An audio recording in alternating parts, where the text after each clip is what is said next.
So we'll get going. Thanks, everybody, for coming. Why don't we, can someone move the minutes? Mr. Chairman, I'll move the minutes of August 21st and July 25th. All right. Representative Carlson moves the July 25th and August 21st meeting minutes. Any discussion?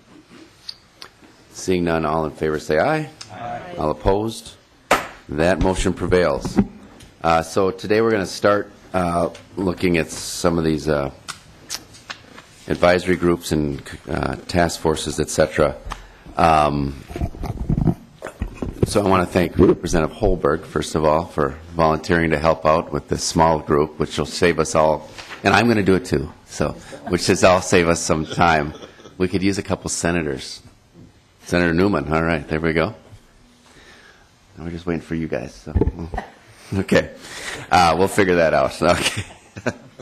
So, and so hopefully what we'll do is come back, and we're not, well, the first thing is, they're all listed on the LCPFP website. All the responses we've gotten are posted there, so if people want to go and look at that. We're going to have Mr. Shepard go through kind of the language of what we're going to be focused on. And then, the idea, I don't think we'll take any action as we move along until we kind of get a final package pulled together. Hopefully, the smaller group, we can sit down and, put them into buckets where we know we're going to keep something. They're like the board, the State Investment Board will probably want to keep that going. And then some that we know we probably want to just get rid of easily because the agency wants to get rid of it. And then there'll be this bucket in the middle that we can come back to the commission with. At a future meeting. So, why don't, Mr. Shepard, do you want to get going? Just get us started here with a quick overview. Yep. Good morning, Mr. Chair and members. I'm Mark Shepard from the House Research Department, and the Chair asked me to just briefly do two things. One, to just remind you of what the new 2013 law said that charged you to do this. And second, to just give a little bit of background about things that apply to all the executive branch advisory groups. So the 2013 law did a couple of things. It required this group by September 1st of each odd-numbered year, it's an ongoing duty, to compile a list of executive branch advisory groups that are created in statute. They're permanent enough that they are codified in statute. And you did that. At your last meeting, you adopted a list, which is in your packets, and I believe today. But anyway, you've created the list, and as Speaker Thiessen indicated, the groups that are on that list are now posted on the LCPFP website. Second, the statute said that the Commission may develop a schedule for review of the advisory groups, or it could select particular groups for review. What? And by December 31st of each odd-numbered year, again, an ongoing duty, the Commission may make recommendations on the continuing need for groups. The law gave a little bit of guidance for the Commission to follow when it's doing this review.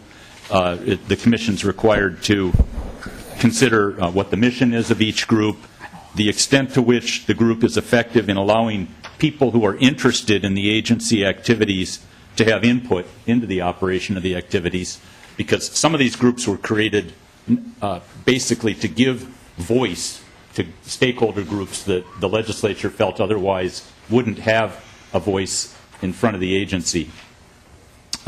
Second, the law asked this group to consider the extent to which the existence of the advisory group provides agencies with a way of getting expert advice and opinions. As Speaker Thiessen mentioned, there's an advisory group to the State Board of Investment that is basically investment professionals from a number of major firms around town that give free advice to the State Board of Investment. So that's probably the best example of a group that's giving an agency free services. Then the law requires this group to decide if there's more efficient or effective means of accomplishing the work of the group and whether there's overlap or duplication. I'm next going to talk just very briefly about a memo that's in your packet. It's entitled General Laws Governing Advisory Groups, and this is something that would apply as you're considering all the groups, either today or in the small group proceedings later. In the mid-1970s, the legislature enacted a set of laws that could be referenced by the legislature when they are creating advisory groups in hope that this would promote uniformity. And so that law, Minnesota Statute 15.059, provided some common nomenclature.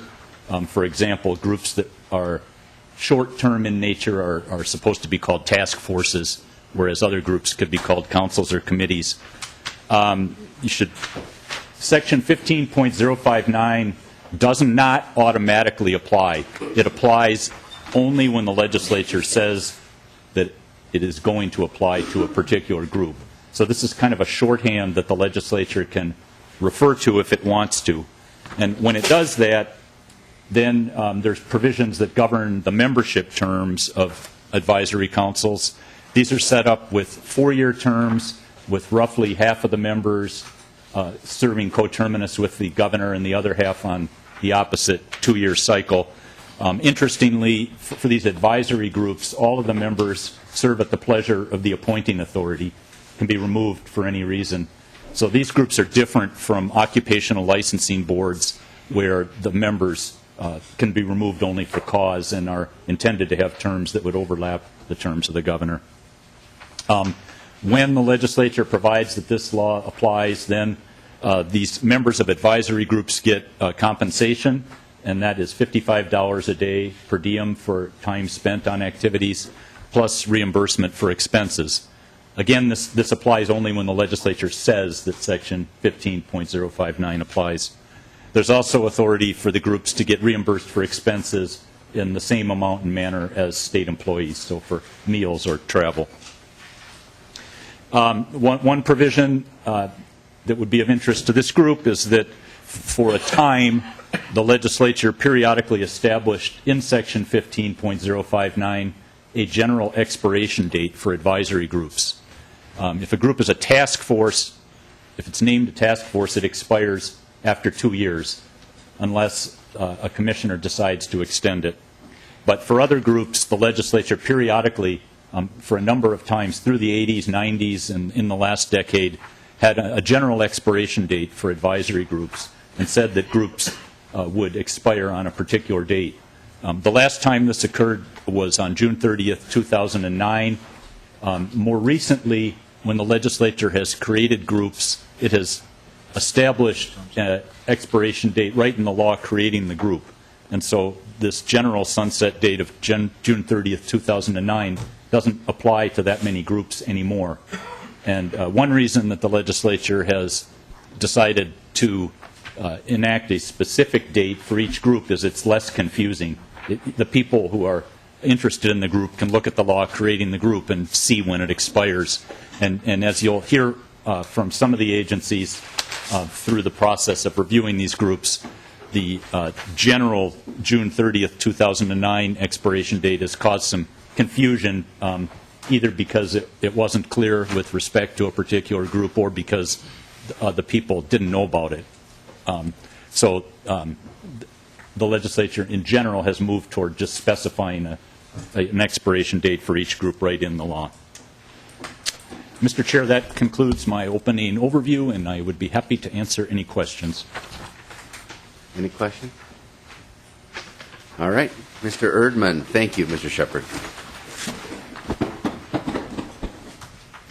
Welcome. And Ms. Tollefson, right? Yes. Well, good morning, Mr. Chairman. My name is John Edmond, and I'm Director of Explorer. Sorry. No R. No R, sorry. Yep. That's quite all right.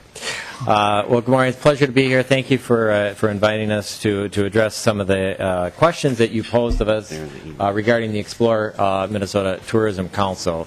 Staff gave us a few questions to address, and I'll try to generally talk about that right now. But first of all, the Explore Minnesota Tourism Council, Explore Minnesota as an agency, was created in 2004. We used to be part of the Department of Trade and Economic Development and then Department of Economic Security, but we created a separate agency. The legislature created a separate agency to guide tourism efforts in Minnesota, and a tourism council was created as an advisory group at that time in order to help provide advice in the direction of our programs. All members, as Mr. Shepard had pointed out, are in that situation where they're appointed by the governors on staggering terms. We have 28 members on our council representing all different aspects of the tourism industry, whether they be hotels, resorts, regional associations, chambers, tour operators, etc. There are also 4 legislative members on our council, 2 from the House, 2 from the Senate, 1 from each body. And they're very effective and engaged council and helpful to us. Now, the budget for the council, and actually the amount that we've spent is about $5,400. Members serve without compensation. There is no per diem. We don't reimburse for travel. All that money basically covers is we have 4 meetings a year, roughly, and those meetings usually take place during a lunch hour. We pay for the lunch. We have 1 overnight, occasionally every few years, to do some strategic planning. But that's it for the expenses for the council. And there's no additional funds, frankly, are needed. Everyone is fully participating and happy to serve on the council. We don't draw any alternative sources of funding. Frankly, we don't need it. As an agency, we have to bring in about $5.5 million in private sector match, but we don't use any of that to avoid any kind of conflict of interest. And it's really an invaluable tool for us as an agency. It's efficient, and they provide critical planning we couldn't do without. The council, they do provide their opinions very freely. They often participate in various task forces. And the nice thing about it is when I'm trying to get some opinions on a direction, all aspects of our tourism industry is represented in one place. We can get feelers out on certain types of directions of things that where we want to go. As far as others who have not participated, we had talked about this internally. The only other industry sector that isn't currently represented is the car rental industry. There was a lot of discussion about that in the last legislative session, and that's one area that we could potentially add to have represented on the council. But other than that, our industry is very, very broad and well represented.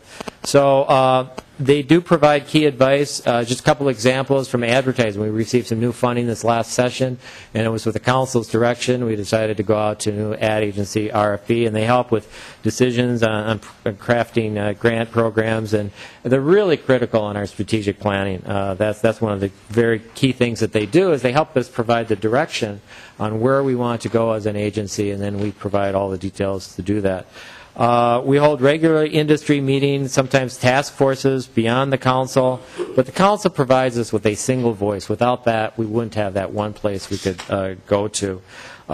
They do all that asked, and there really are no unfulfilled duties, because there's really no other group that effectively represents all aspects of the industry. There's different state associations, hotel associations, resort associations, et cetera, but no one place where they can all come together in an unbiased manner. So the bottom line question, do you believe the council should be continued? Yes, we think it should be continued. They act as a voice of the industry. They're a great source of advice, and there's little need to increase any effectiveness with the council.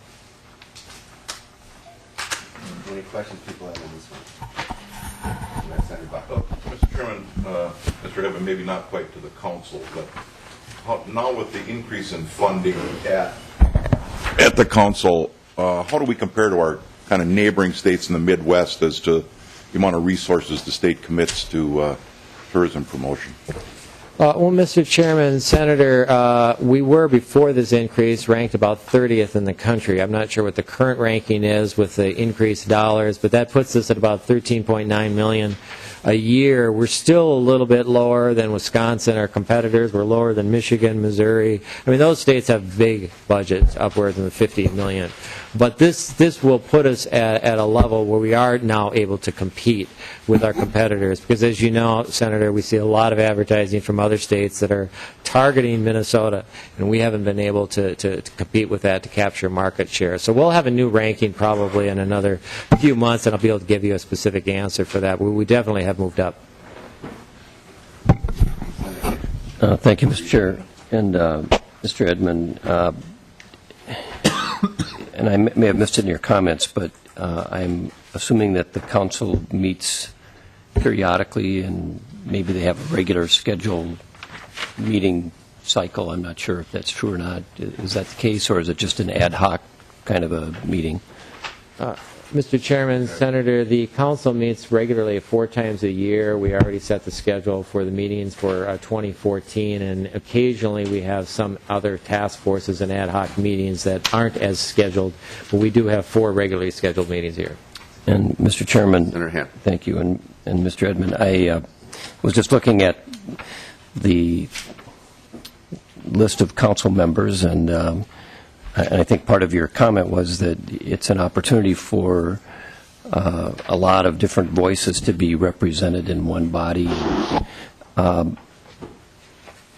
It's unclear that they would all agree on specific things. Maybe they do, I don't know. But I could imagine that there'd be some things that some would think would be good and others would think not so good. So what kind of recommendations does the council provide? Could you give us any examples of some of the recommendations the council has provided that have been sort of instances of the work that they've done to, Certainly. as a body? Well, Mr. Chairman, Senator, probably the most important thing the council does is help us with our strategic planning. We often bring in an outside facilitator, and that facilitator formulates some questions about the direction for tourism, and it's more specifically about where should we invest our dollars. Should we be looking at strengthening our drive markets? Should we be looking to expanding to new markets? What about international markets? We've had some questions that we've posed to them about partnership programs and co-ops, and what about grant programs? How do they help small organizations in the state versus other organizations? So we provide them some very broad opportunities foundation to talk about strategic direction and planning, but then at various times during the year we might have a question that's a little bit more minor in scope about creating a tourism Hall of Fame award or things like that. So it starts out very broad, but it can get detailed. The thing that, Mr. Chairman, Senator, that I like about the council is that not only to represent all aspects of the industry, but if we as an agency aren't sure, then we know there's different opinions, we can bring it to the council and they can give us that direction. And rarely, we have a lot of lively discussion, but we come together a lot as an industry. So I feel good about the direction that I'm going because I know I have the council direction and advice to lead us.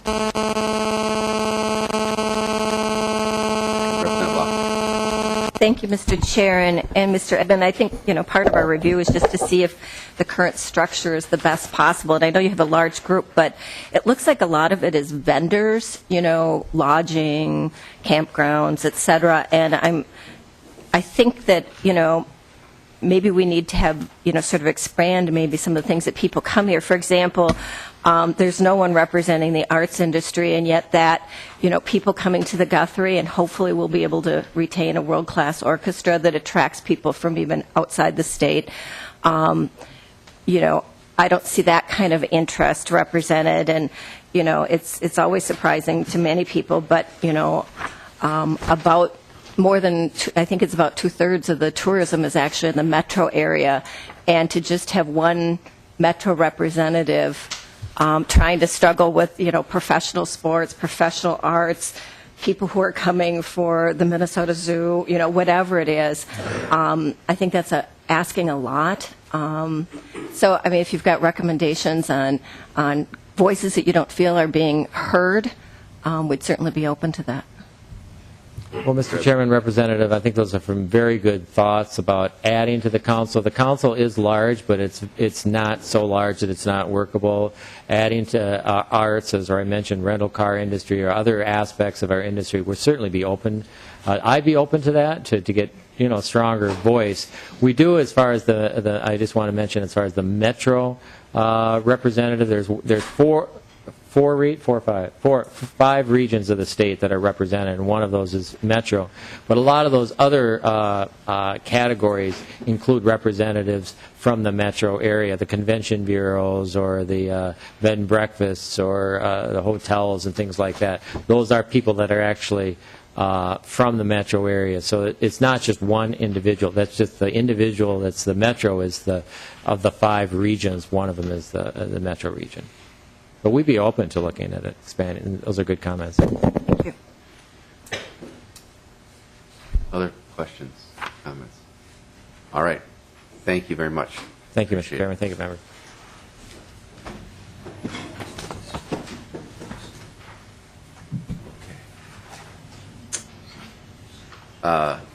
Ms. Grimes, welcome.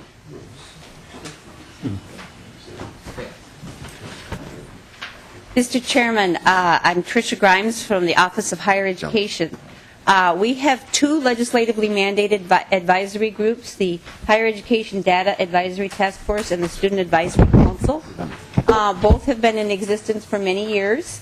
And the mission of these groups is ongoing. We continue to need input from the Data Advisory Group on how to implement data requests, and we have new requests from the legislature almost every biennium about data they want for accountability in post-secondary education. And we value the chance to listen to the perspectives of student leaders at the Student Advisory Council. The councils do not have explicitly a budget. We do not pay per diems or travel. The participants in these advisory groups view this participation as part of their jobs or their elected leadership position for the student leaders.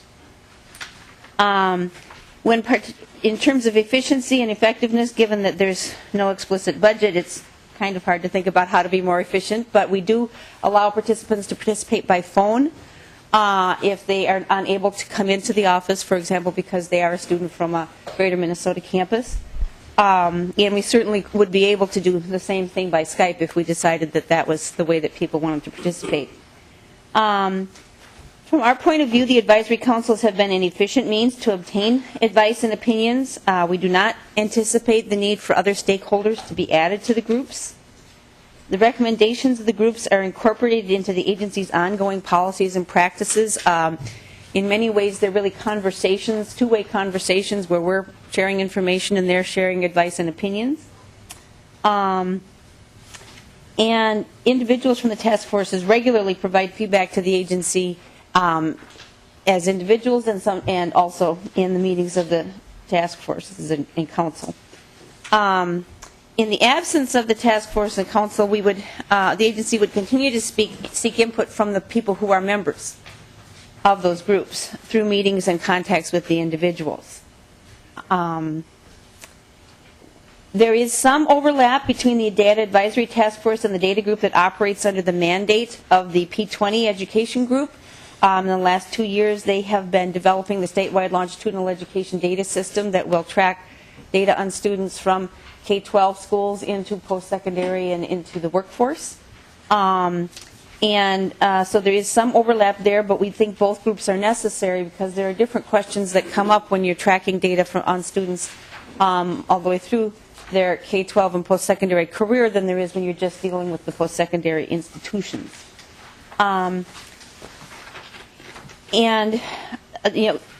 So then we do think the advisory groups should be continued. We will be recommending 2 tweaks in the terminology used for the Student Advisory Council because there is a reference to a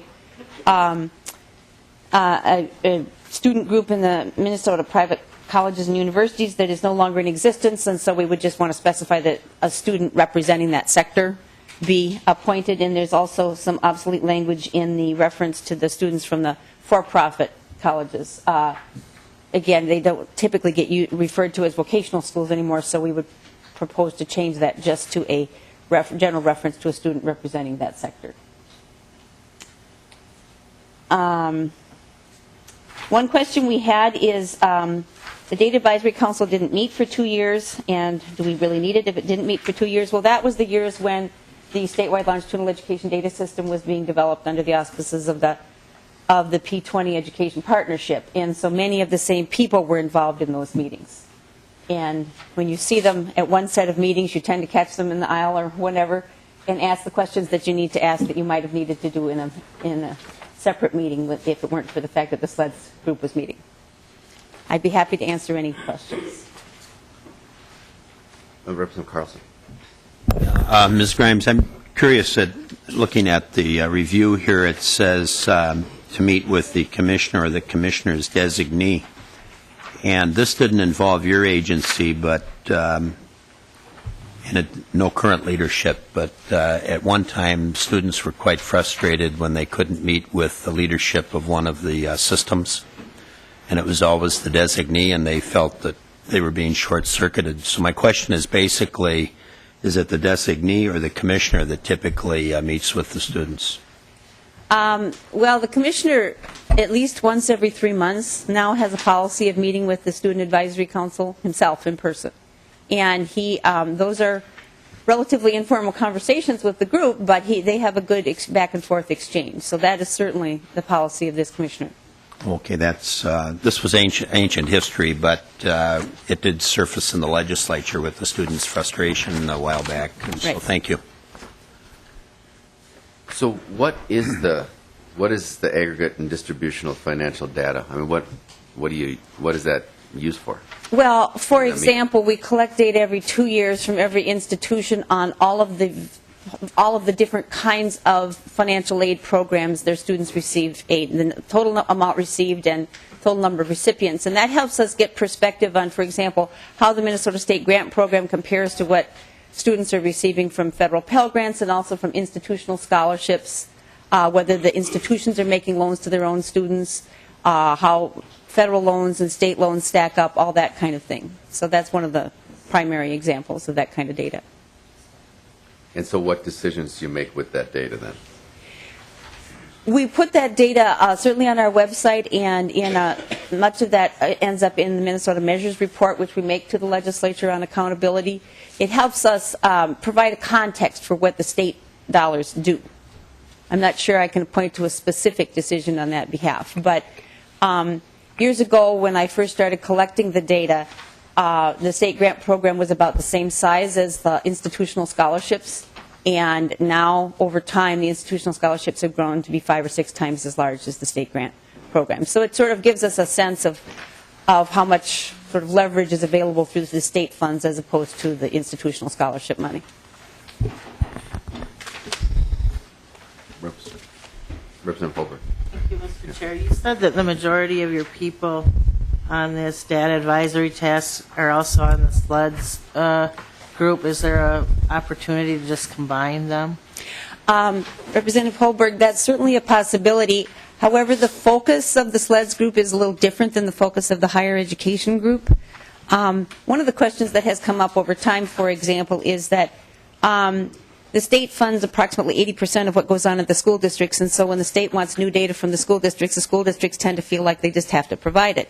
When it comes to post-secondary education, there's that whole academic freedom and independence thing, and so we have to really work with the sectors to talk through with them what the data is needed for and how it should be collected and all that sort of thing. And then we end up with data sharing agreements where the colleges actually sign on the bottom line what we're going to do with the data and how it's going to be used and how we're going to protect data privacy. So there's really a different kind of emphasis. If I might, Mr. Chair, Yes. how much overlap is there? How many members serve on both? And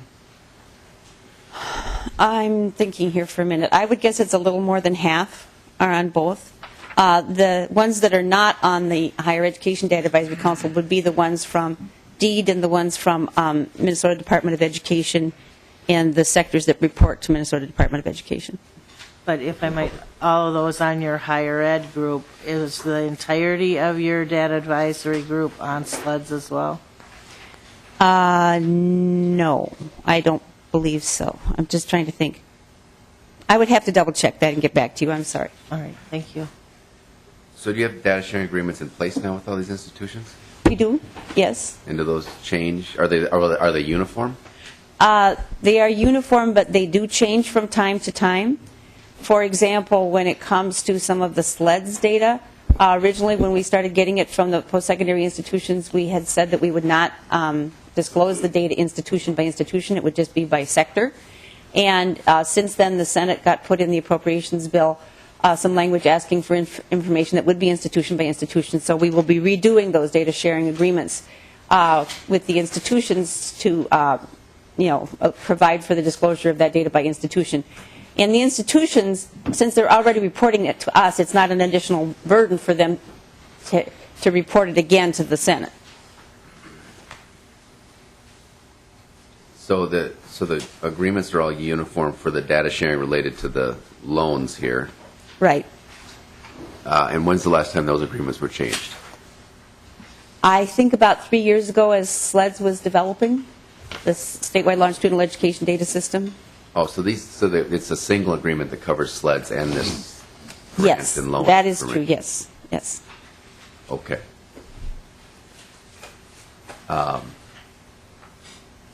And prior to that, when was the last time those agreements were changed?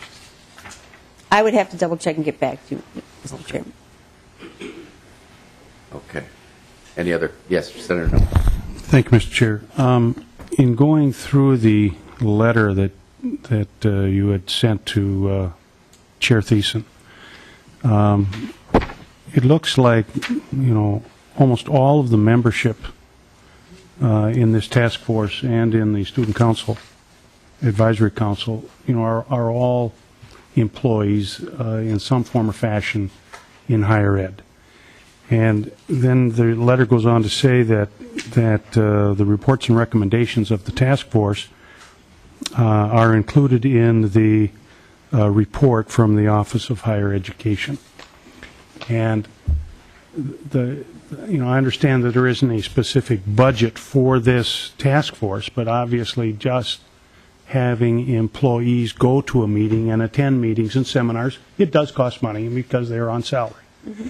So my question is given the fact that this task force is incorporating its findings and recommendations in your report, and given the fact that they are already involved in, the members are already involved in higher education, why is it necessary to have a statutorily created task force as opposed to the Office of Higher Education simply setting a date for a seminar or a meeting or whatever and inviting the various players to come to the meeting and provide the input? Why do we need the separate statutorily created task force? Ms. Grimes. Mr. Chairman, Senator, perhaps we don't. The agency probably would, in fact, continue to meet with the same people in the absence of the language. It's an important conversation to be having with the institutions, but if the legislation weren't there, it would probably proceed very similarly. When it comes to the Student Advisory Council, the students who are leaders from their sectors, for example, the Minnesota State University Student Association and the Minnesota Community College Student Association, are not employees of their institutions. They represent the students on those campuses. That's a good clarification. So the one thing that I see from reading this language is really, it looks to me like the reason that this task force was set up, because it's hardly even set up in the language, was to provide a check on the Office of Higher Education on just kind of dictating what information is going to come from the institutions. It's almost a check on you more than it is participation from the task forces. But it seems like you maybe can get the same place with these agreements that are in place that you'd have to negotiate anyway. Mr. Chair, that is another avenue. When people want data, the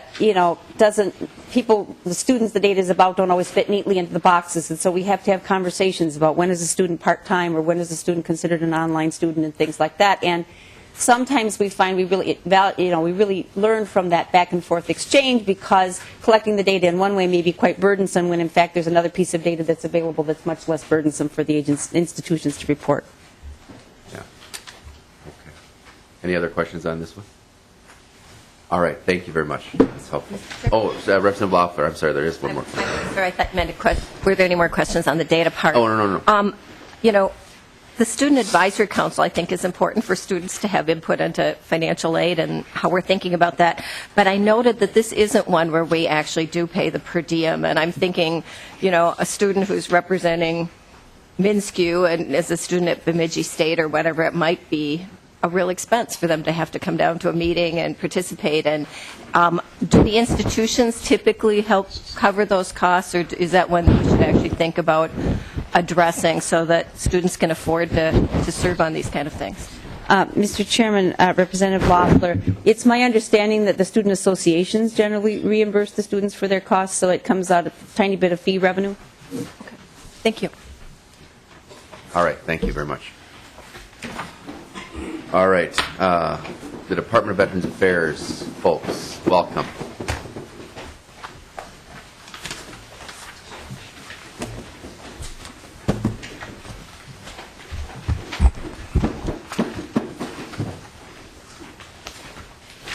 Welcome. Good morning, Mr. Chair. I'm Mike McKelly, Legislative Director for the Minnesota Department of Veterans Affairs. And with me today, I have Senior Director of Programs and Services, Brad Lindsay, which I'm going to turn the microphone over to him here shortly. He was actually one of the members of the committee that we're talking about today. Welcome. Thank you, Mr. Chair. As Mike said, I served on this committee initially as the representative of the County Veterans Service Officers Association back in 2007. We saw primarily the purpose of this. If you remember, we were establishing the Minnesota Department of Veterans Affairs Higher Education Veterans Program, as well as the Minnesota GI Bill. So we were kind of a task force or committee that was involved in facilitating that new program between the department, the National Guard, and all of the higher learning institutions. And can I just, I'm sorry to interrupt, and there's two that we're going to be talking about today, the healthcare one and the higher education one, and now we're on the higher education That one. is correct. Okay, Sure, thank you. My apologies. Just to get me oriented. Thank you. Sure. Basically, Mr. Chair, we met for about a year back in 2007. Once we got the campus rep or higher education program established throughout the state and had those relationships built, Minnesota GI Bill was in place. We had a final meeting, and at that time, we just basically declared that we were not going to meet further until something came up in the future, if that ever happened. To date, that hasn't happened, so really the committee has been inactive since 2007 or January of 2008, I believe, after we submitted the first legislative report. So. And can you tell us what's happened with that legislative report and what's happening kind of in general on the issue? Well, Mr. Chair, basically the department took over that legislative report, and it has been submitted each year since by the department to the Office of Legislation. And are we having success, like substantively, instead of not just the report, but in terms of achieving the goals? Absolutely, Mr. Chair. Absolutely. We've seen quite an uptick in the number of student veterans who are attending school and also graduating school. I do have my subject matter expert along with me today, too. If we have any very specific questions, our Dave Bellify is my supervisor, who was one of the original coordinators as well when the program was established. So we can get a little deeper if you'd like. So. Well, I'll leave that to the rest of the commission. Representative or Senator Lord. Thank you. I mean, I guess the question needs to be asked, do you recommend that it's sitting here in our statute books as a creation with no expiration date at all. Would you recommend that we just leave that sit there without it meeting, or would you recommend that we clean up the statute books and if a need arises, we have a discussion around it at the legislature and reintroduce it? Do you have a preference? Mr. Chair, Senator, I believe we felt that our goals had been met.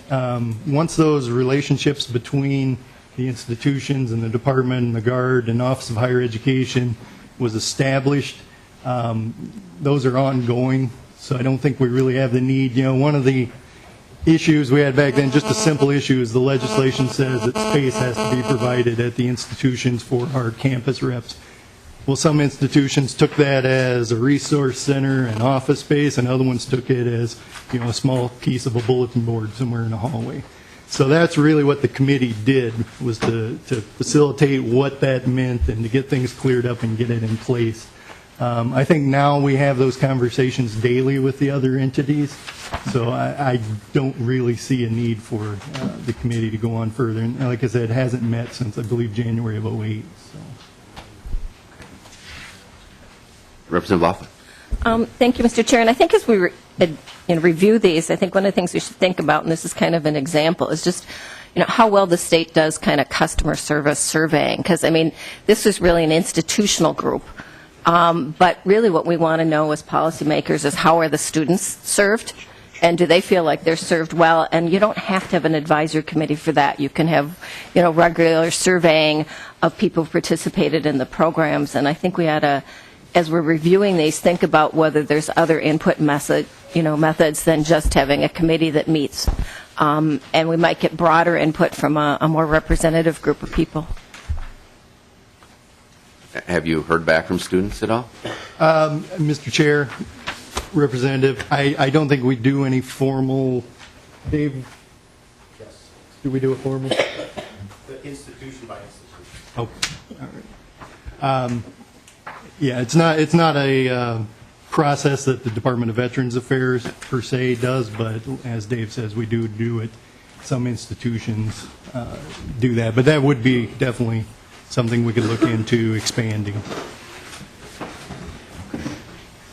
Any further questions on the higher ed piece? Okay. What about the Healthcare Advisory Council? Thank you very much for coming today. Thank you, Mr. And Mr. Chair, we have Deputy Commissioner Mike Gallucci, Veterans Healthcare, is going to address the Advisory Council piece. Thank you. Welcome. Good morning, Mr. Speaker, members of the committee.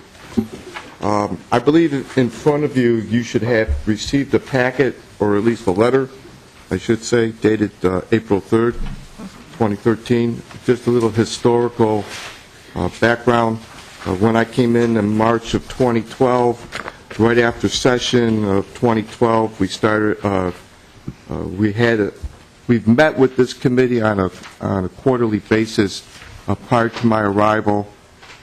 Discussions in earnest after the Minnesota summer of 2012 as to where we should go, knowing that this was coming by statute on the sunset in June of 2013.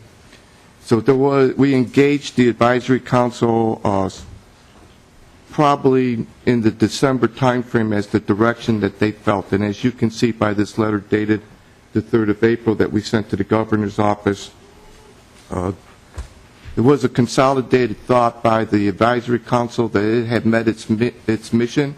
Its original charge was to look strategically out and develop a number of things to include improving of health care long-term wise.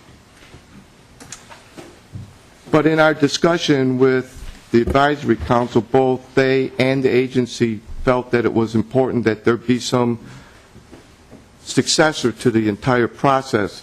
But one of the things that they felt frustrated, as apparently the agency did as well, was that it was somewhat stagnant as an advisory council.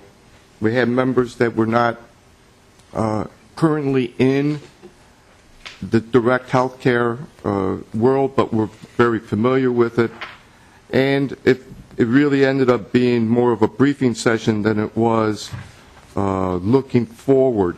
So our approach to the Advisory Council, and ultimately, as you can see by the letter, was a recommendation that we would move away from a statutorily created Advisory Council to a more flexible commissioner task force, since the commissioner by Minnesota statute has the authority to create one, that would allow us to not only have a broader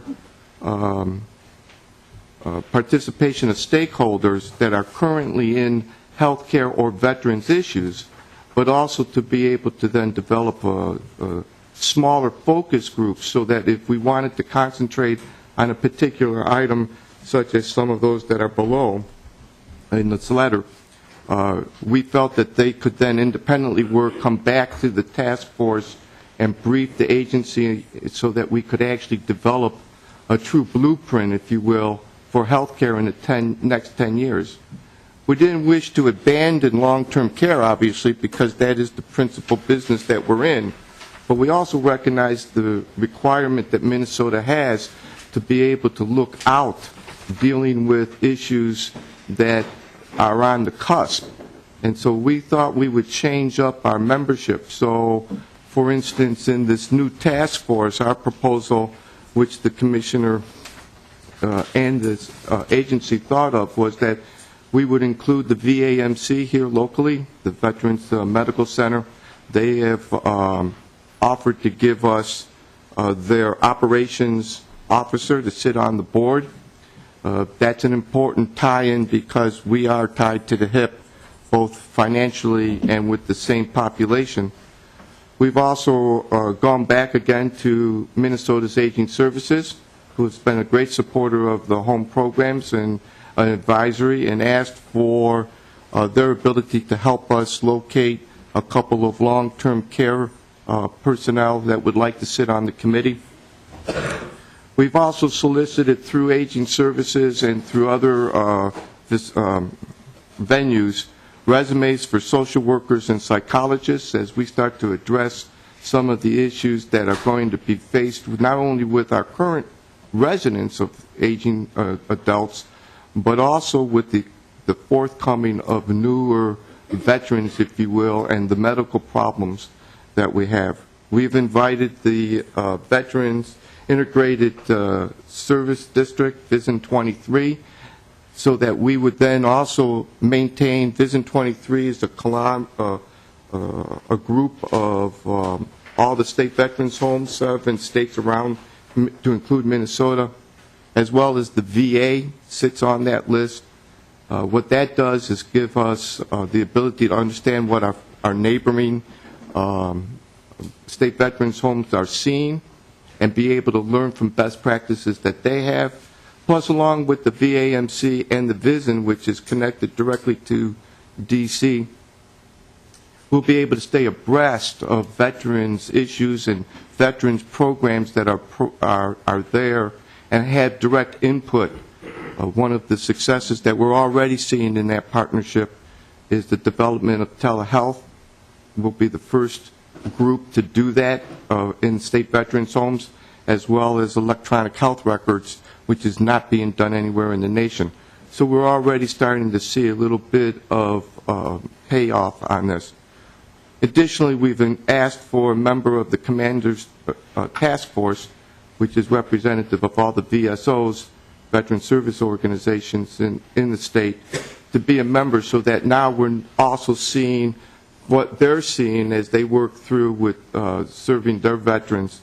And last, the thing that we're looking for, hopefully, is that we have not approached them yet, but we're hoping that the Department of Health will also provide us with somebody to sit on there so that we have a state input as well. And next week, I think it is, that I have a meeting with the Minnesota Guard to talk to them about the Beyond the Yellow Ribbon.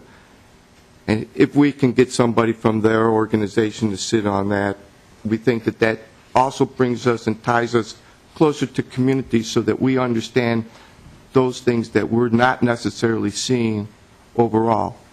The whole purpose of this task force at the end of the day is to not only continue to support the long-term care initiative that we're doing, and we are sustaining that, but also to look for ways that the industry is improving from a federal and state agency level, but also then to hear from a more broader group of stakeholders that we have. So I know that this is already sunset in June of 2013, but we want to assure you and the members that our goal, not only in this venue, but as we also work with your subcommittee to find ways for us to address the issues and the needs of veterans, not only in their age, but also before they become aging. Representative Carlson. Yeah, just a question. In reading the letter of April 3rd, you talk about retiring the current council. And if you'll recall, when staff, Mr. Shepard, went over the laws that govern councils and task forces, he pointed out that a task force typically lasts for 2 years. Yes, sir. And you referenced a planning process, if I understood you correctly, over a period of 10 years. So would you envision this task force being reconstituted every 2 years? That's what we're asking for. And I think what that does is give, I'm sorry, my decorum. No, go ahead. Thank you, sir. I think what this does is allows us to keep the committee fresh and also flexible enough, because healthcare overall is changing faster than we can keep our eyes on it. And I think what happens is this will allow us to be able to not only look long range, 10 years, but also, if you will, see what is actually facing Minnesota veterans right now. And one of the things that we're learned over the last year and a half is that, for instance, a revamp of our domiciliaries is important. If we're trying to work through a continuum of care, a revamp of the program that addresses the problems that they're facing there within the home, but also then develop the programs that we can to push them to see if they can become independent livers and move out of domiciliary. So, Mr. Chairman, the main reason I asked the question was just to see what you're comfortable with in terms of reconstituting it every 2 years, and it sounds like you are. that's what we would, our goal is, yes, sir. Thank you. So just to clarify, just for everyone, so this council is actually gone. It expired on June 30th. Yes, Mr. Speaker. And this task force you want to establish, you don't need us to do anything on that? You're just going to do it through the Commissioner's authority? As I checked with the Attorney General, so yes, we would do it through the Office of the Commissioner. Okay. Representative Loeffler. Thank you, Mr. Chair. And as you're looking at it, as the April memo indicates that 2 of the 5 emphases of the task force would be women's programs and sexual assault trauma. And I'm not that familiar with all the military organizations, so I'm not as familiar with all the groups that you indicated would be involved, but I would think you would want to potentially seriously think about a separate group that would deal with this. I've heard from women veterans that in male-dominated groups, they're just not comfortable talking and exploring options in the same way as they might be with a group of victims who might be more comfortable sharing with each other their issues and experiences and maybe advise to the bigger group. Mr. Speaker, Representative, thank you.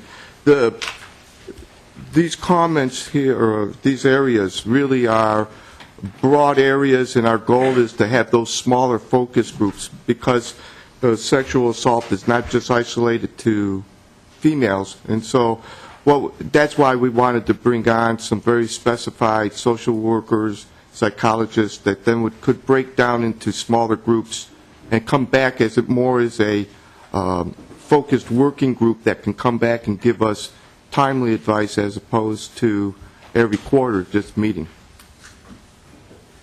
Thank you. Senator Laurie. Before we move on, I know it says that this list that includes women's assault programs and sexual assault trauma is not an exclusive list, but one thing I recall, 5 or 6 years ago, Department of Veterans Affairs study that really highlighted the high incidence of traumatic brain injury for returning vets, and I'd encourage you to really dig down to that too, because the diagnoses of that is very, very difficult, and I know that service members returning struggle mightily with that particular ailment. And, Mr. Speaker, Senator, you're absolutely correct. In fact, just this past week, Minneapolis hosted the VISN here and had a considerable presentation on traumatic brain injury. And having worked with wounded warriors, I'm very, very familiar with both that and post-traumatic stress. Correct. Anything else? Okay, thank you. Thank you, Mr. Speaker. Assistant Commissioner Kelly or someone from MMB is they're busy today. Oh, welcome.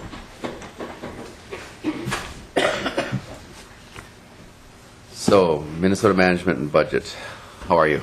We're doing well, thank you. Good. Mr. Chair and members of the committee.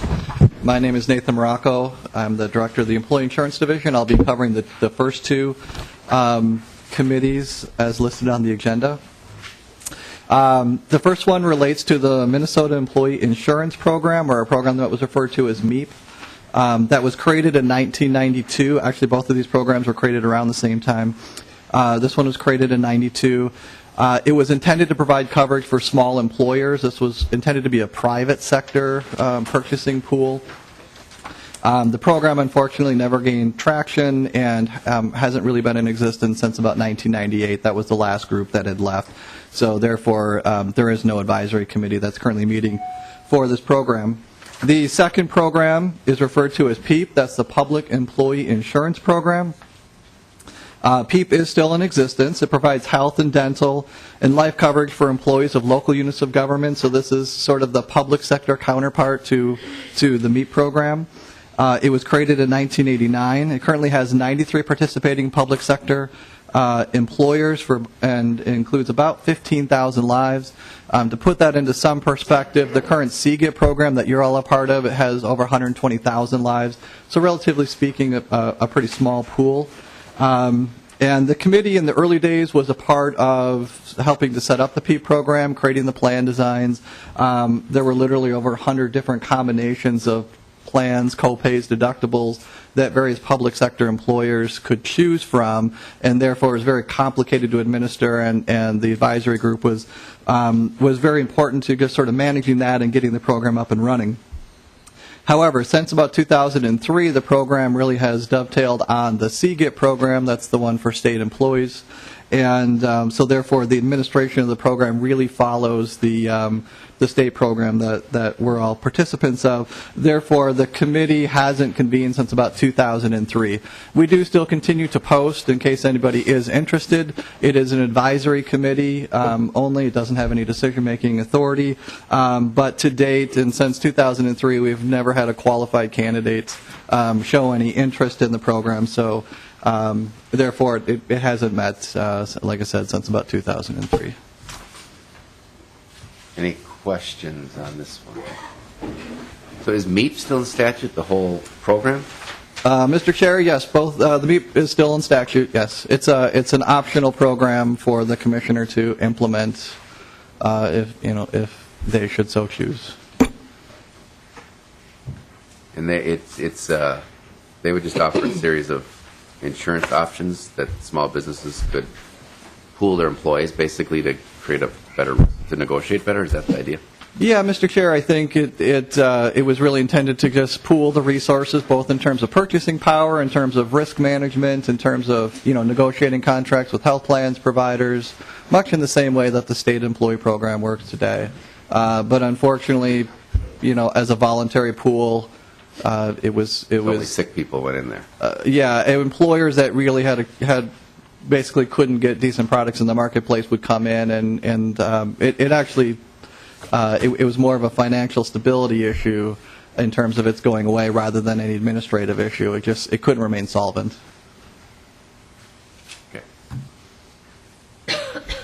Okay. Chair? Yes. Senator Sanchim. Mr. Chair, and so just to summarize, if the worst possible outcome of repealing these two committees would be fairly minimal, I take it, almost non-existent. Mr. Chair and members, it would be fairly minimum, but I guess I would leave that to the wisdom of the legislature to decide what it deemed best there. Mr. Chair, does the agency have any preference? Get right to the question. I don't think that we have a preference. We certainly, if it hasn't met though it hasn't met, and like I said, we do follow our statutory obligation to post for interested members, and if you want us to continue to do that, we'll do that. If not, we can. But I guess to go one step further, we're talking about repealing just the advisory committee. It sounds like we could repeal all of the MEEP. That'll be for your committee. Exactly. I've never even heard of the thing before. So it might be broader than just repealing an advisory committee on this one. We could probably clean up the statute books even more, and the advisory committee would go away by virtue of getting rid of the program that proved financially insolvent. Yeah, Mr. Chair, certainly for the MEEP program. Not PEEP, no, I get that. But unless MNsure doesn't work out, we could always try MEEP again. I thought of that. All right. I know. Okay. Anything else? Thank you. Crazy. So then the welcome. Pay for performance. My name is Kirsten Larson. I'm a budget officer with MNB. I'll be talking about the Pay for Performance Oversight Committee today. You should all have a letter from us that responds to the questions the committee posed, but I'll also just take a minute to talk through our responses. The committee provides the Commissioner of MNB advice regarding the implementation of a pay-for-performance pilot program that was authorized in law during the 2011 session. The purpose of the pilot is to demonstrate the feasibility of using bonds to pay for services based on performance and outcomes that may take longer than a typical budget cycle to demonstrate, so longer than 2 years. This is an active committee, and we're still in the process of implementing the pilot, so it's still a work in progress. The work of the committee itself focuses on recommending service areas for the performance pilot, as well as helping us determine the performance metrics and the return on investment calculation for whatever resulting pay-for-performance contract might be signed. This committee has a pretty broad representation of stakeholders from the nonprofit and academic communities, state and local governments, and service providers, and has provided a really useful way for obtaining feedback, advice, and opinions from a variety of audiences that are going to be participating in the pilot.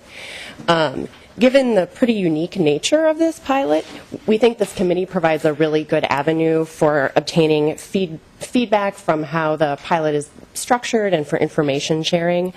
Without the committee, I think MNB would still implement a similar kind of committee process to obtain the feedback we need to move forward with the pilot. So with that, I will stand for questions. Representative Holbert. Thank you, Mr. Chair. There were, in the report, it said there were currently 2 vacancies. If you could let us know what sectors and why they're open and if they will be filled shortly, or... I'll try to respond, Mr. Chair and members. Because of the nature of this pilot, the folks that have the capacity to assist us with it also ended up being many of the folks that were on the original Oversight Committee. So I think we have 2 vacancies right now. One was vacated by Frank Forsberg of the Greater Twin Cities United Way after he recused himself because he will likely be participating as part of the pilot program. The second vacancy, I'm trying to remember, I can't remember off the top of my head, but both of those vacancies are in the process of being refilled and should be refilled shortly. I think one was are there legislators on this? There are I think legislators. It was the House, because Nora Slavic was on it.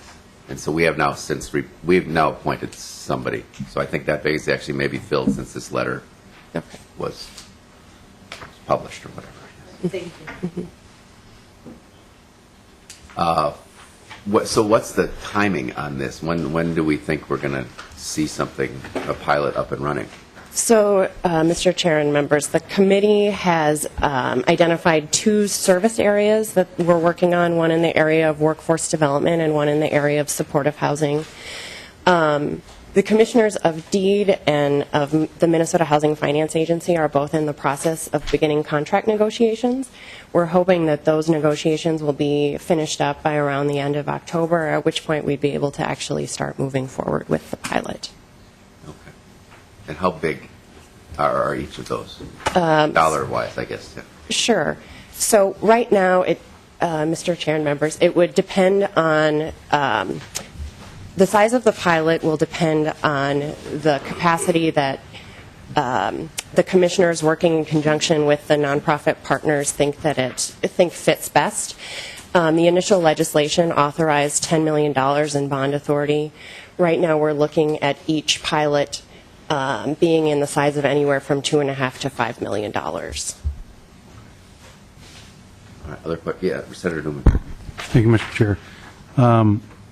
The letter that we have received indicates no reports have been issued by the committee yet, and I understand it's new and you're working on it. But would I be correct, given the fact you're going to be issuing grants and $10 million has been authorized? Would it be correct that at some point the group is going to issue a report with recommendations? And is there a requirement in the initial legislation that that report come back to the legislature for us to take a look at.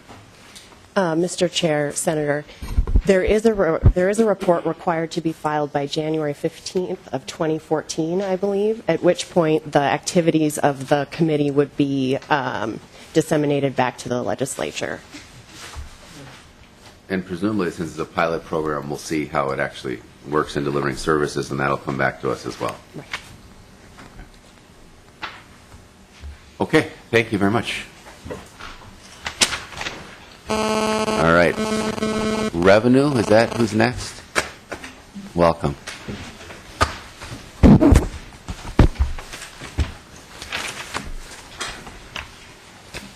Good morning, Mr. Chair, members. My name is Susan Von Musch, Assistant Commissioner for Tax Policy with the Department of Revenue.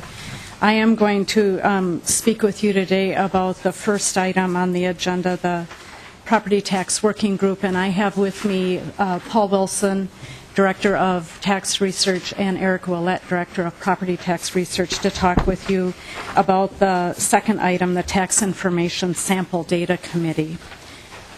The Property Tax Working Group was created as part of the Omnibus Tax Bill in 2010. The mission of the group was to investigate ways to simplify Minnesota's property tax system and to make advisory recommendations on ways to make the system more understandable. The legislation identified membership of the committee. It included representatives appointed by the House of Representatives Tax Committee and the Senate Tax Committee, along with representatives from the Association of Minnesota Counties, the League of Cities, the Association of Townships, the Chamber of Commerce, the Association of Assessing Officers, and individual homeowners, as well as a jointly appointed representative from the Minnesota Farm Bureau and the Minnesota Farmers Union. The group held approximately 20 meetings between October of 2010 and November 2012. The most recent meetings were listed in the attachment that was on the website. They were in September, October, and November of 2012. And the group did they did not have a budget. However, they did receive support from the Department of Revenue in terms of the Property Tax Division provided a significant amount of staffing and support to the group as they received background in the structure of Minnesota's property tax system and how it works, and as they work through developing recommendations. The document that you have in front of you also lists the website. This is the final report that the group issued in November of 2012. It is on our website, and the report was heard by both the Senate and House tax committees during the 2013 session. I believe, looking at this, that this language is codified in statute, and looking back over the history of this, I believe the reason it was in statute as opposed to session law is because this provision that it's in Section 270C.991, the year that that was enacted, there were some additional benchmarks and some additional requirements put in the session law in terms of how we do the information we provide in our revenue estimates for property taxes. And I believe at the time that this was kind of a package, and that's why this study was codified. I do believe that given the fact that the working group has completed its work and that the report has been issued, that language could probably be removed from statute. Okay. Any questions, discussion on that one? Okay, thank you. Now the really exciting stuff. Yeah. Mr. Chair, members of the Commission, for the record, Paul Wilson, Tax Research Director at the Department of Revenue. And we'll talk about the Tax Information Sample Data Committee. This committee was established in 1988 at the same time as the birth of the current income tax model, the House Income Tax Simulation Model, abbreviated often HITS. The membership represents the Department of Revenue, the State Economist Group at MNB, and the legislature, the tax committees in the legislature. The sample and model that are talked about in here are used for several different purposes. They're used by MNB, by the State Economist's Office for the forecast of future income tax revenues. The sample and model are used to estimate the impact of proposed changes in income tax law for revenue estimates, and they're used to conduct other analysis, the Department of Revenue, including the tax incidence study and I think some connection with some other studies as well. A new income tax sample is created by Department of Revenue every year, and the model is updated each year as well for changes in tax law and other modifications. That update is done currently and has been, I think, since the beginning, done by the House, because this is the House income tax simulation model. And Ms. Nina Manzi at the House has been the person who does most of the actual updating of the model. So the goals of the committee are just to make sure that the needs of all three groups of the users of the model are met, DOR, MMB, and the legislative tax committees, to monitor how the income tax sample is modified through time. We have made major modifications because of increased electronic filing over this period of time. And, of course, there are always changes in tax variables that are needed for the analysis. So making sure we pick up the variables that are needed for the analysis so that we have what we need. You always have some oddballs like the Ponzi scheme losses a couple years that really take a lot of time to figure out what to do with in the model and the sample. Another goal of the committee is just to review how the tax model is adjusted for changes in federal and state law. There's a meeting that is not actually listed as a group, but I think it is a meeting of this group technically every year to go over those parameters with exactly the same people to make sure that the parameters of the model are being set properly for changes in income tax law, both federal and state. The group has no budget, and the work is done, basically, is essential work. I would say the communication and cooperation between the groups who are represented in the committee is critical for good budget policy for the state, and I think the committee has met its goals and continues to meet its goals. Any discussion on this one? Mr. Speaker, and Dr. Wilson, nice to see you, and Ms. Von Mosch and Mr. Willett. And I certainly can't speak for Senator Bach, but he may want to chime in as a former tax chair. I'm not sure, in reading kind of the information we got backed up on your work, there's these meetings that are listed, and then there's occasionally a report. But as Dr. Wilson just said, the real work's what they're doing all the time that you don't see on here. And, I think Senator Bach would agree with me that this group, this microdata group, is kind of unknown to folks who don't serve on taxes. But it's one of the most important groups the state has, in my estimation, for doing the right nonpartisan budgetary work. And I just, a little background. I first was exposed to it when Speaker Swigum had appointed former Representative Abrams to chair the tax committee, and Governor Plenty and Representative Abrams really decided they were going to overhaul the tax system in 2001. And it was a bipartisan effort with the Democratic Senate, and learned that this group met in this little cave in the bottom of the Senate somewhere. And really, the work these people are doing is, the public should know, is some of the most nonpartisan work we see in the legislature. We're fortunate to have these people, many of them who've been doing this for 25 or 30 years under multiple governors, multiple parties, and they're really able to set aside who's got a dog in the fight, what are the politics, to try to bring us the best possible numbers to make our decisions, no matter who's in charge. And I think that it's a group of people that is not recognized by the legislature, doesn't understand. It's really making its bottom line from the tax perspective. The way I always view the group is they're making sure the assumptions are right in modeling so the House, Senate, and the governor are on the same page. We may all go on to fight like we always do, but they're really doing the underlying data work in a way that legislators can all collectively, all of us together can say, yeah, that's right, kind of the numbers we're getting to. And I don't know how, this even gets on the list as sort of a temporary group, quite frankly. because they're so integral to our work.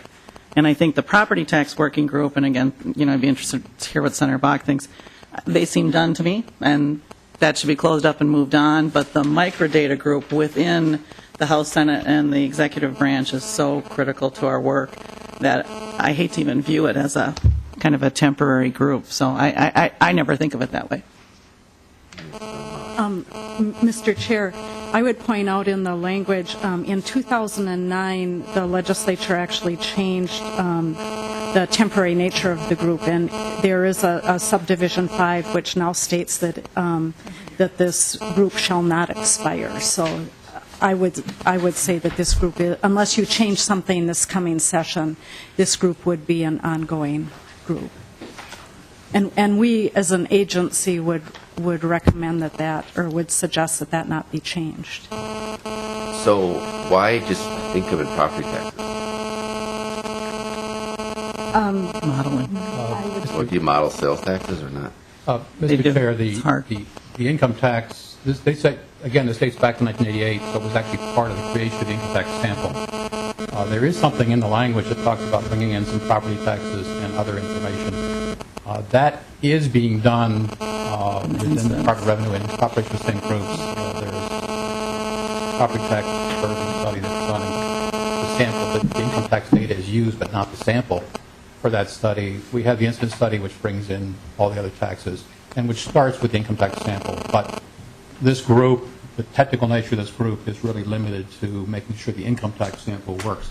There is a property tax group as well that Mr. Willett talked about. But this has been set up as the only income tax because that sort of is the core that MMD needs to have. And this is not for you, because on the spending side, have we ever done anything like this with like the Department of Human Services, where the modeling is actually where we come together and agree on what the underlying assumptions of the modeling ought to be? Anybody aware of that? I mean, it seems actually like not a bad. Okay. Anyway. Any other questions? Representative Holbrook, did you have questions on this one? Well, Mr. Chair, I agree with Representative Lencheski. I mean, when the legislature is contemplating changes in the income tax system, it is critical that the changes that are proposed can be scored so that we know how much money a proposed change would bring in or how much it would not bring in. So it's pretty critical work, and I certainly support the current law and their continuation. Mr. Chair, there is also a subgroup of this group, which is the property tax microdata group. Yeah, did you want to mention anything about that? Mr. Chair and members, I'm Eric Willett, the Property Tax Research Director at the Department of Revenue. And our property tax group does similar work to the income tax group. We just want to make sure that when we're modeling proposals, all of the numbers agree between what the House, the Senate, and the Department come up with. And we spend a lot of time talking about the assumptions that should go into how we do that modeling to keep it as consistent as possible. And it worked pretty well. Yes. Mr. Chair, Mr. Willett, I remember at one time that property tax group anticipated that every dollar that we put into local government aid provided 50 cents of property tax relief at the local level. And then I remember that was changed. And for those of you that aren't on the tax committee, Mr. Willett, what's the current status of the modeling for that? Mr. Chair and Senator Bach, it was actually two-thirds was the assumption many years ago, and we changed it maybe 3 years ago to 50% based on the behavior that we saw when the recession hit. Changes to the aid programs didn't have as big of an impact on property taxes as they had historically, so we had to adjust our assumption to try and match what we were seeing with the experience with local governments. And those assumptions are something that we review every year at the beginning of the session to make, and those assumptions govern how we model any proposed changes during that session. Okay. Thank you very much. Thank you. Appreciate it. All right. IT. minutes, I guess, right?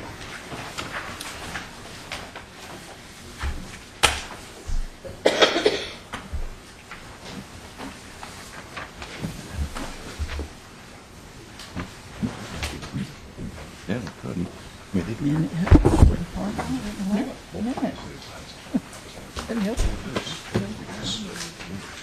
Well, thank you. Mr. Chair and members, my name is John Eichten. I am the Legislative Director for the Office of MN.IT Services, formerly the Office of Enterprise Technology. We have 4 advisory committees to discuss here today related to MN.IT. The first one is the Advisory Committee for Technology Standards for Accessibility and Usability. This committee sunsetted in June of this year. It's now a part of the internal MN.IT governance structure. This is a structure we've implemented as part of the IT consolidation effort, so it informs, aligns decision-making around IT in many areas, architecture projects, standards, strategic planning, and now accessibility is one of those areas. MN.IT did accept the committee's recommendation to add 2 community seats to the committee, so recognizing the community at large are also stakeholders, and these seats provide them with a view into our decision-making process, a way to provide advice and input. So our Chief Information Accessibility Officer, Jay Wyant, is planning to be here to speak in more detail. I don't see him here yet, so if it's all right, I might just move on to the next committee, and if he returns, bring him up. sure. So this is gone though now? It is. It has sunsetted. No, we're very happy with it as part of our internal governance structure. The chair of the group, David Andrews, is here as well, if you'd like him to speak to that. But we're hoping that this is going to be a much more fluid way for the group to provide advice and input on an ongoing basis. Representative Holbert. Thank you, Mr. Chair. And so you've internalized a similar group under your standards, is what I'm hearing. The same group, and then added 2 community members. Mr. Chair, Representative, that's correct. Okay, and if I might, as it was put together was about accessibility, et cetera, and as I shared with Senator Lori, I watched the hearing last week and heard what great things MN.IT is doing relative to the new infrastructure that's being built around MNsure, but was curious when you have a new system and all of this data, and for example, the situation with using the publicly available agent's license number as the password to log into a system for training. Does this group advise, or, I mean, I know when you were created there was a lot of worry about how heavy-handed you'd be into what existing agencies, et cetera, all having their own IT people and how this was all going to work, but with something like, coming fresh out of the ground, and I'm just concerned what role, or what input or role did your group have? Does your new internal group talk about protocols to avoid those kinds of problems? How does this work? Mr. Chair, Representative, first I would say, that isn't necessarily an accessibility issue, so I don't know that the accessibility committee would have had any input into the internal procedures that MNsure uses to sign up folks for whatever continuing education or whatever it might be. As we grow our governance process, the hope would be that most IT decision making would flow through it, that the accessibility committee would be keyed into each of those decisions. But I think the issues you're bringing up are more around the area of security, and those would fall to the security committee. Jay is here. Oh, there we go. So I don't know if Jay has anything to say as far as his involvement with MNsure decision making, but I don't see that it really has an accessibility issue. Well, Mr. Chair, I thought I was clear in that I knew that it wasn't an accessibility issue, but that you have internalized this group, and from your answer, I'm guessing you now have more than one internal group. You've got like a security group and an accessibility group, and so maybe a little bit about how those are functioning. And So, Mr. Chair, Representative, the Information Standards and Risk Management Committee would be the group that would look at these issues. As far as their functioning, though, I don't believe that a business decision as far as what information would be collected for continuing education would have gone through the Security Governance Committee. No, I'm sorry I'm not communicating clearly this morning. And I apologize if I'm not understanding. I mean, a pretty simple standard of security is you don't use a publicly available number as a password. You know, I think that's pretty, I think probably 5th and 6th graders are taught that when they're first generating passwords to log on to things. So to what degree does your security or your internal systems advise and or have ability to monitor or set standards throughout state government as we're upgrading these systems? I mean, you're supposed to be the new shining, you know, star and get everybody up to, so we can hopefully get the public sector somewhere near where private sector is and standards and protocols. And so you seem to be doing things internally. You don't need us to tell you what kind of task force, et cetera, you need, but how are you addressing these kinds of issues structurally within your organization? Mr. Chair, Representative, I think there are a few different pieces here. One would be overall the architecture of our systems and how we're setting those up, the security that's being baked in around those systems, especially as we modernize them. The second piece, I think we're getting at that line between security and sort of data practices. And as far as what, if any, involvement Minute had in the decision around using that particular piece of information as a password, I can't speak to that. I can look into it. But I can say that we have policies and standards that require encryption in transmission of any kind of non-public data.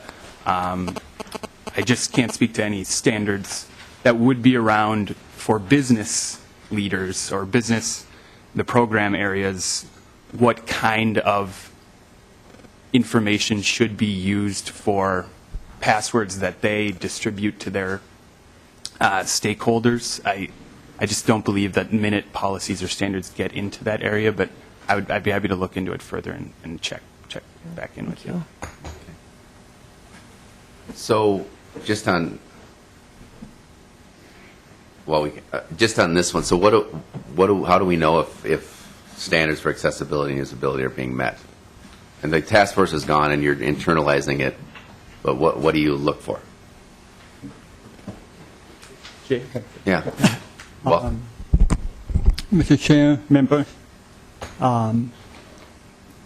the two components, the advisory board is helping me craft strategic practice. So what we're trying to do is identify what are the primary issues, what are the primary potential problems that I, as the Chief Information Accessibility Officer, should be focusing on. And so they will help you to create strategic direction. And because the advisory board comprises of members of 10 agencies, plus two to be named outside Republic members, those people will have an awareness of issues or problems, either for personal or agency issues. That will create advice for me to then I can then drive tactical action toward that. So that's kind of the direction the strategic body are the more acting logistical tactical office to carry out that strategy. And then Representative Holbrook. Thank you. When with going from a task force model where I'm assuming you had your meeting minutes and agendas published and the public could attend to a more internal structure, do we lose the ability of the public or interested organizations to participate in this process? Mr. Chair, Representative, I believe being out of statute would officially not require certain restrictions to be met around open meetings. The case with this group would be that we would want the broadest input possible, and moving forward, I believe we're going to be promulgating these meetings as far and wide as we can using Jay's channels, the stakeholders of the committee members. Did just add 2 new public members. So, I believe officially, yes, it does change since it's out of statute. However, we're going to be behaving in the same way that we've always behaved to try and solicit the broadest input possible. All right, thank Fair you. question, generally speaking, though. I mean, not just for this one. Okay, thank you, and good to see you. Mr. Chair, the next group is the E-Government Advisory Council. This council has yet to be appointed. We have had some strong applicants representing state agencies, business community, and what I'll call the open data, open government sort of community. This council's modeled after similar councils that other states use to provide advice and recommendation on the development of new online government services. So it will vet proposals for new online services and prioritize them for development. The council will also provide oversight on any associated transaction fees that are applied and used to fund development of new services. And the hope would be for that first meeting to occur in November of this year. Moving on, the Geospatial Information Advisory. Thank you, Mr. Chair. And on this one, I noted that there's no local government representatives, and yet there's so much interaction between cities and counties and school districts with state services. Sometimes they're actually, I think of counties where you renew your driver's license at their site versus somewhere else. And, it seems to me that you might want to consider adding that because every time the state changes a system, it has ripple effects on all our local government partners. And I don't see their voice in this listing. If I'm understanding correctly what the group is tasked to do. Mr. Chair, Representative Loeffler, I would agree. That would be a very helpful group to have on the council. We do have a county representative on our Technology Advisory Committee and unique perspective. We didn't include a local government representative on this group. Perhaps we'll see that as an oversight in the months to come, and I'm sure we would be open to including local government on the group as well. Mr. Chair, I just appreciate your considering that because I just know in some areas of service, the locals are actually ahead of the state in their knowledge and experience with some of these sorts, upgrading some of these services, and I think both would benefit from understanding what each other's doing. Mr. Chair, Representative, that's certainly been the case with our Technology Advisory Committee and as well as the Geospatial Committee that Dan will be speaking about shortly. And this one does expire in 2017. Yes, correct, sir. Okay. The next council is the Geospatial Information Advisory Council. It's important to note that before last session, MN.IT actually hosted 2 Geospatial Information Advisory Councils. We did advance legislation in 2013 to eliminate the state agency Geospatial Advisory Council and then change some membership requirements for the existing council to allow more state agency representation and be sort of a broad, balanced group. Our Chief Geospatial Information Officer, Dan Ross, is here to speak in more detail about that group. Welcome. Thank you. Mr. Chair, members, this committee was created by the advocacy of the state member community and the stakeholder groups throughout the state in 2009. It's a very active committee. We meet 4 times a year, but there's additional things that happen in between those meetings that the committee advises on. You can see, I believe we have a document that identifies the makeup of the committee, and you can see how diverse that committee is. Represents state government, federal government, local government, both counties and cities. It represents academia. It represents nonprofits.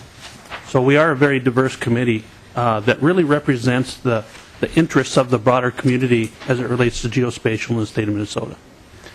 It's a very collaborative science, so obtaining this input is important to what Minnesota Geospatial Information Office does. You also have a list of our priority projects in that same document. Those were advised by this council. So we are aligning our activities with what the broader community wants and with what the state agencies want as well. So it's a forum to bring the brain trust, the collective brain trust of the broader geospatial community together through a council. What do we do with this stuff? We mostly create data sets. If you look at that project list, you can see that consider Next Gen 911. That's coming up. We need to have statewide parcels, statewide center lines, and all of those. Right now, there's several organizations that create those. Imagine 87 different parcellators from 87 different counties. Well, this council advises to bring that together into one, and they advise the standards that will stand up behind that. Same thing with shared center lines. Many folks create their own center lines. We're moving towards one standard, one system where we can all manage in a single system, but yet they maintain control over their local data. Many of those sources are local government. So it's largely a standard setting entity? Mr. Chair, members, yes, it's an advising more than standard setting. The Geospatial Technical Committee, which is an... And I don't mean just the advisory committee, I mean not just the advisory committee. What does the entity do? MnGeo. Geospatial, yeah. So Dan's office, the Minnesota Geospatial Information Office. Yes. So you set standards and then collect the data sets. We do, Mr. Chair, we do set standards on behalf of state agencies. We don't have the power to enforce in the broader community, but that's what this council is for. They advocate for that standard statewide. So they're not only our input stream, they're also our communication stream back to those broad sectors that I've identified earlier. Representative Loeffler. Well, thank you, Mr. Chair. And it's come to my attention that maybe we're, as a state, falling behind in an area which is really about using GIS data for research and analysis of effectiveness of programs or what trends are happening, and that we don't have, I've heard that we don't have common standards across state agencies on what information is geocoded, what isn't, and that we don't really use that in a way that we could to actually affect program outcomes. And the examples that you live here lead me to think that this is really focused on mapping for like public works projects and natural resources sort of stuff. And when I'm looking for data, for example, for Hennepin County, where 25% of the state's population lives, so many state agencies, when you give a big bunch of information like that, if it isn't geocoded, you really can't see what's happening because there's 47 different communities that are very diverse, and that some state agencies are really stepping up to this, and others you wait 2 years to even just get some very basic data that the state's collecting in old-fashioned ways, and you don't get real-time sort of stuff. Even just on our legacy dollars, the information that's available on the website is by county, which, you know, in a county, when we have counties of 6,000 and we have counties with a fourth of the population, doesn't work. And it seems like the solution to that is to get GIS used consistently in the gathering of all kinds of data. And is this group starting to look at that sort of bigger picture? Because that would really help us as we're planning programs, evaluating programs on not just the physical end, but a lot more the person services. Mr. Chair, Representative Loeffler, yes, this group does look at that. If you look at that list of projects, they are ones that they've advocated for, and they are statewide projects, and each of those will require a standard. In addition, this group works closely with our Geospatial Technical Committee, which is our internal policy setting committee, and they identify standards that are needed. So, for instance, we have metadata standards that in order to share geospatial data in Minnesota, they have to meet that standard. They've also advocated for something that we call the Minnesota Geospatial Commons, where we're building a common storefront for all state agencies and local governments and nonprofits to put their geospatial information in a standard form so we can share it in a common storefront. This is an activity that came out of this advisory council, as well as others, the broader stakeholder community. And Mr. Chair, Representative Loeffler, recognizing some of the challenges that you raised to data sharing around GIS and difficulty and, frankly, even between local governments and state agencies and negotiating data sharing agreements, working out licensing agreements. It's one of the reasons that we did put forward and passed a bill last session to require sharing at no cost between government entities to sort of lay the groundwork for the geospatial commons that Dan's talking about and make it easier for local governments, members of the public, state agencies to access shared data on a single site with applications that are embedded into that site to be able to do some of the visualization that you're talking about around public programs. And this gets at even generally data governance as a state. How do we better make decisions in order to share our data and bring out the underlying trends and phenomena at work and make better decisions? And geospatial data is certainly a big piece of that and something that Dan's group is excited about on local and state level. Well, and Mr. Chair, just as a follow-up, and I'd really be interested in working with you and anyone else who's interested, I really have struggled, and I had a geography intern for free until I got offered a paid one, and then I lost him, who was going to help me sort it out, because so much of the information we get from state agencies is metro as one big blob, and then Greater Minnesota is divided into 4 to 10 different groupings, depending upon which state agency, which program. I mean, there's no consistency across state agencies, even in Greater Minnesota. And for Metro, with its complexity and with its issues, just giving summary data by Metro isn't working. And so we really do need to figure out how to get more sophisticated in just kind of how we put together and share summary data for us as decision makers.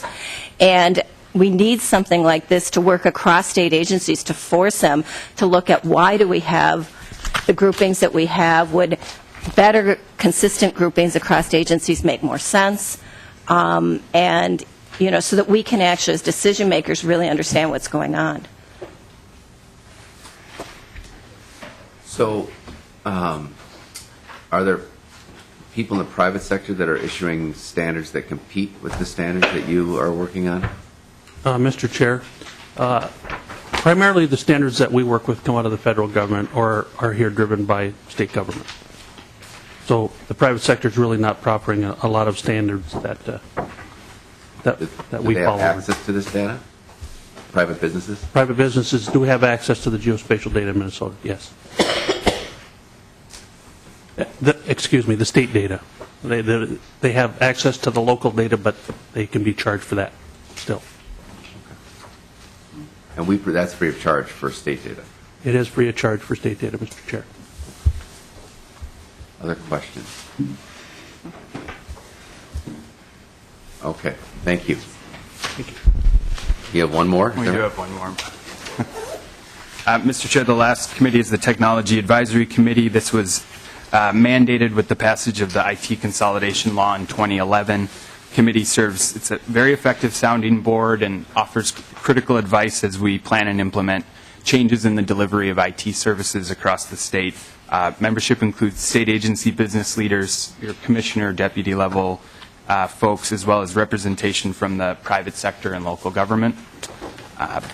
Provides business leaders some early indication of our strategic tactical direction. Where there have been concerns, we've been able to adjust our course or change our communication strategy where necessary. The private sector representation, our chair is actually Rick King from Thomson Reuters. Provides some unique insight from industries that have already gone through similar consolidation processes. In general, it's been highly effective, efficient means of obtaining input and feedback, and we would, again, recommend that this committee be continued. Senator Sieben. Thank you, Mr. Chair. And Mr. Eichten, it looks like there's only 6 people on it. You think it's big enough in its current makeup? I was looking at what was included in our packet, that there are only 6 people and 1 member appointed to represent private business. 6 state agency, and then 1 local government, 1 private business, and then the state chief information officer. Okay, so then my follow-up to that is there enough private business representation if there's only 1? I think for the, Mr. Chair, Senator Sieben, for the needs of this committee, having at least one private sector person. I believe one meets the needs. At the same time, we've been having discussions internally about seeking a broader group of private sector CIOs who could offer advice and input. IT consolidation is still an ongoing process, and we see there's potentially some very valuable insight that they could offer. So whether it's statutorily mandated or something that we seek informally, the advice of the private sector in consolidating IT services is very appreciated. Okay. So it says one of the missions is development of a state information technology strategic plan. Does that exist? Yes, Mr. Chair, there is both a state IT master plan and then a minute strategic plan for the state IT organization. Those were both published in 2012.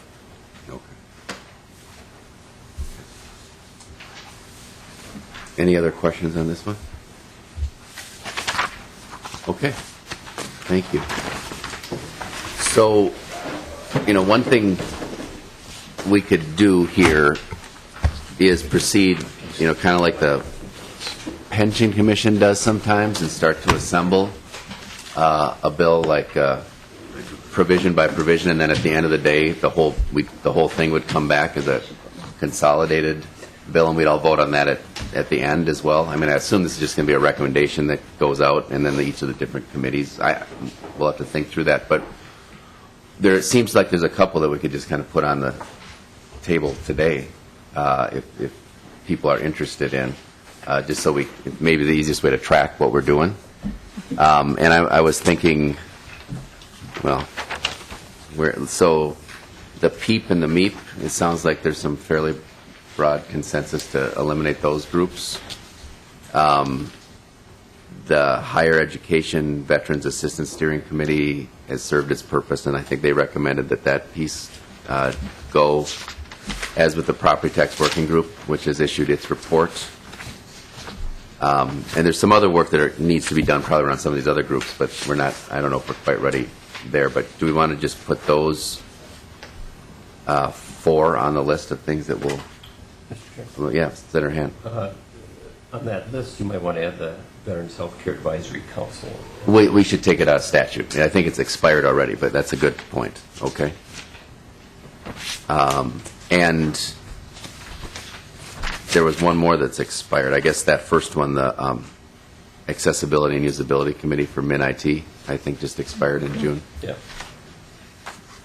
So basically it's that Accessibility and Usability, the Property Tax Working Group, PEEP, MEEP Advisory Councils, the Veterans Healthcare Advisory Council, and the Higher Education Veterans Assistance Steering Committee. Representative Holbert. Mr. Chair, and I'm not adverse to that, but I do think we should have some discussion around, to the degree that agencies internalize processes and they no longer have the protections and the sunshine of an open meeting standard and a decision-making process. I think it's worth some discussion. Sure. How should we do that? Hopefully not today. Well, I suppose it's bringing someone in to actually talk about what the rules are on what the differences would be, what the authority is. Well, Mr. Or do we know? Chair, I don't think there are any rules. There are. If they're going to do an internal working group, they can have meetings wherever, whenever, without them being noticed. They probably don't have to keep minutes, where if you are a publicly created task force or whatever, then you're subject to the open meeting law, you're subject to some accessibility for the public to attend and find out what an agenda would look like. So, I would just caution people I think that's as fair. we move forward here, if we set the precedent where all the way to get out of the sunshine is to wait till something expires, say, oh, we've internalized it, and then you can manage it however you want. I'm not sure that's a good precedence either. Well, let's take the accessibility and usability one off the list. I think the rest of them are truly expired groups. So is that? I think it's a very good point, and it's probably a question we should ask everybody as they come through here too. So property tax working group, the two MEP and PEEP, and the two veterans ones, which I think have all expired, or their work has been completed. So is the goal then to take action so that when a bill is ultimately drafted, these would be included? Is Right. that Yes, the we'll kind of purpose put them the on the motion? table, they can start drafting stuff, and then the whole bill would come back to us ultimately.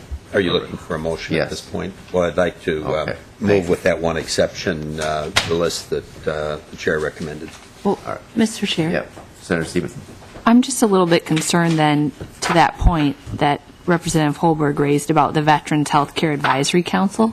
It sounds like the commissioner is going to internalize it and make a lot of good work on that, but I do think that some of those meetings possibly, you know, we won't, and I'm sure they will, but that they're posted and that there's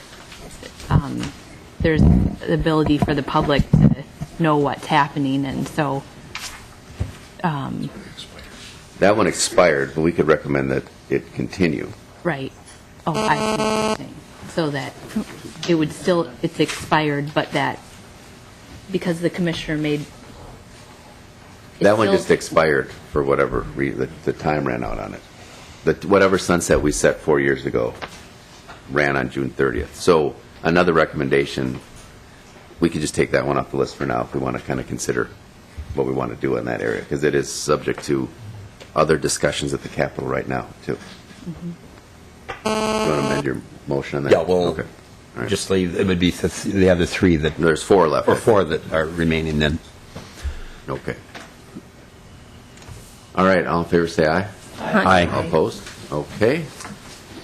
So I will let Senator Newman and Representative Holberg and a volunteer from the Senate DFL caucus to get together, and then we'll get together and meet here in a smaller group, and then kind of sort this out a little bit more. Anything else that people have? All right, then we are adjourned.